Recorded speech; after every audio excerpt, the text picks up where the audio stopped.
Hello everybody, it's the LEGO here. Welcome back to another video on the channel.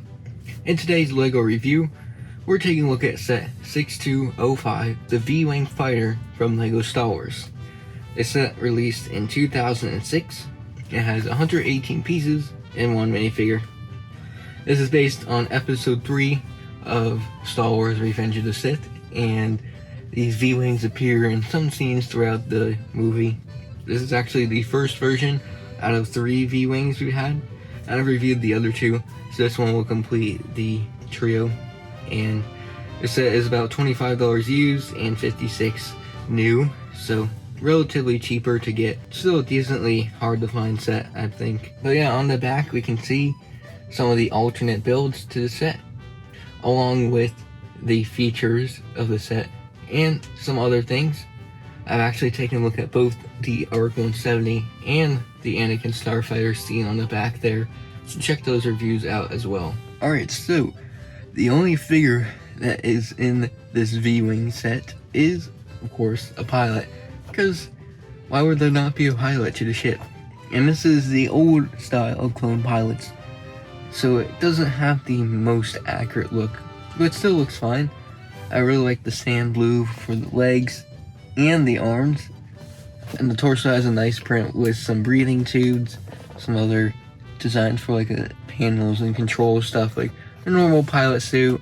There's more detailing on the back as well, which looks good. And while the helmet may not be accurate to the open visor helmet that we see in the Clone Wars movies, or in Revenge of the Sith and all that, but I think it still has a pretty cool look. It's that old Phase 2 helmet design they have with the open visor to show the mouth or the black head underneath.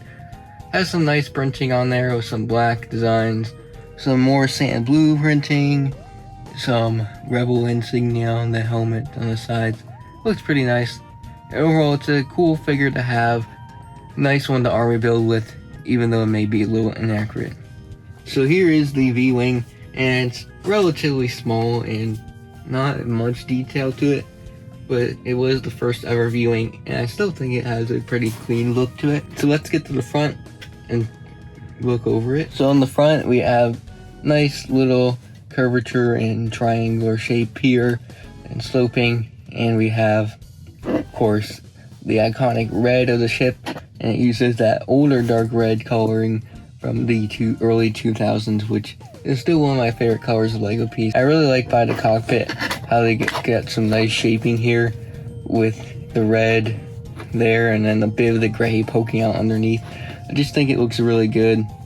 And then we don't really have much for the actual cockpit of the ship. There's like a little white piece here, which I guess you could say is the control panel.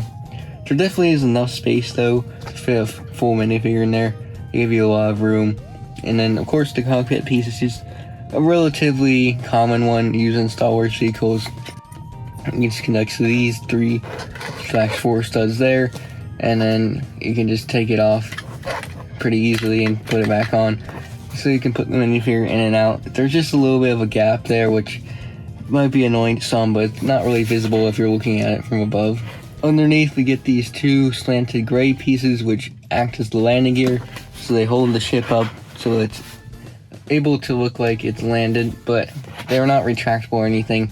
I wish they did kind of include a little arm or leg that you could retract or take off or something. I feel like they're just kind of lazy with that on this set. So getting to the back of the ship, we have these 2 folded wings. I don't know, they're supposed to be like kind of like the back of the ship that folds out, or up I mean, like a little compartment area.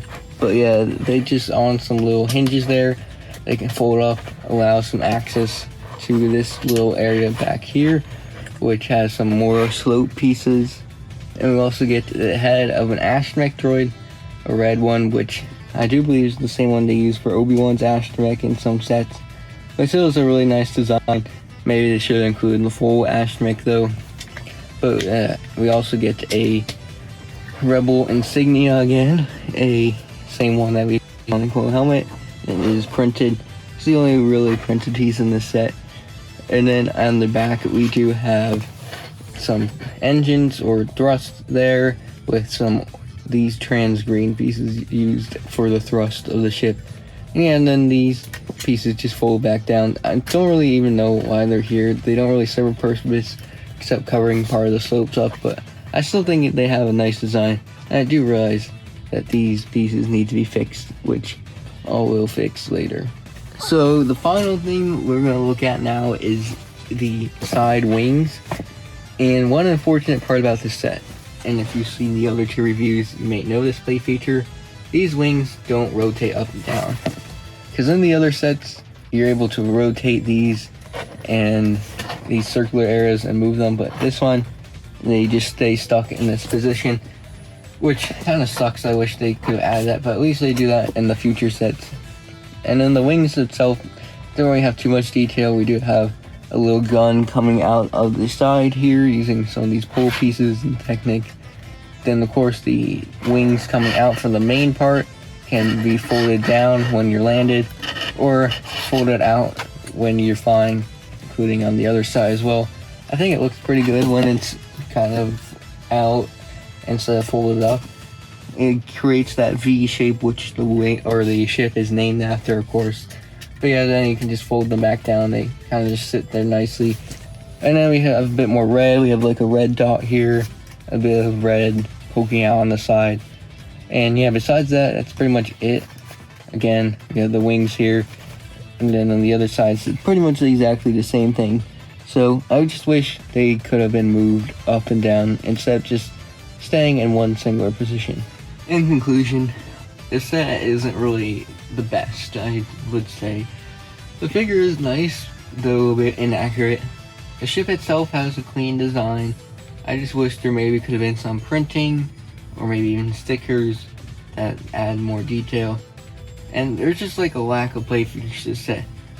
While the wings can open and all that, there's just, you can't rotate the side guns. There's no printing in the interior for the cockpit. There's just really nothing, no retractable landing gear. I mean, you do have that astromech droid in the back, which is a cool detail. Besides that, there's not really much else. So, the other two ones that I've taken a look at before are definitely superior versions of this set.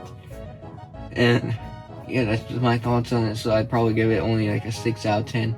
I recommend if you want a V-Wing and don't want to collect every single one, just get the one from 2017 if you want a Republic one, or there's an Imperial version from 2011. Those two are pretty good ones, but I think the one from 2017 is probably the best one. Anyways, we'll see you guys in another video. Goodbye!